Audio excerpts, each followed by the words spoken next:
L'annonce du président Donald Trump concernant les droits de douane ce week-end a été ressentie à Ottawa, Mexico, Pékin et ici, à New York, Hong Kong, Séoul et Taipei. Dans le monde entier, les marchés ont chuté lundi après que le président Trump a décidé d'imposer des droits de douane de 25% au Mexique et au Canada et 10% à la Chine.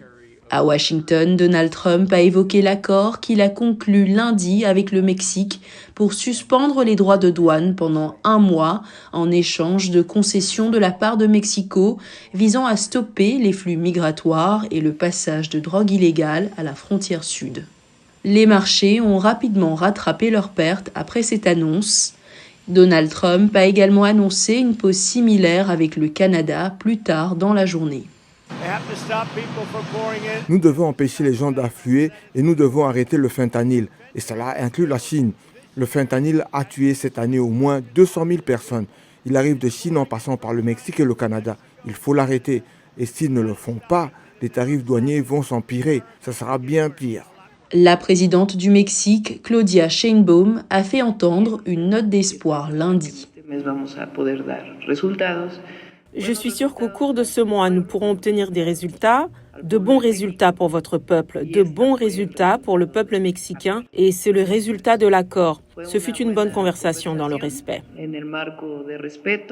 Les spécialistes de l'économie estiment que les consommateurs commenceront bientôt à ressentir les effets de la crise et soulignent les parallèles historiques.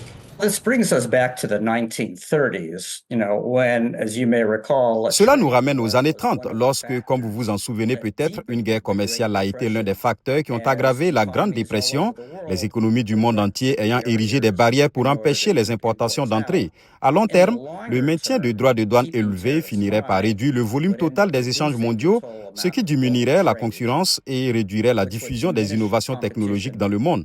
Et cela pourrait finir à plus long terme par réduire le rythme de la croissance économique américaine et mondiale.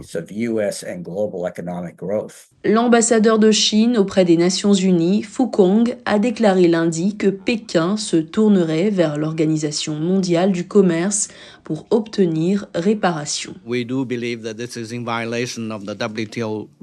Nous pensons qu'il s'agit d'une violation des règles de l'OMC.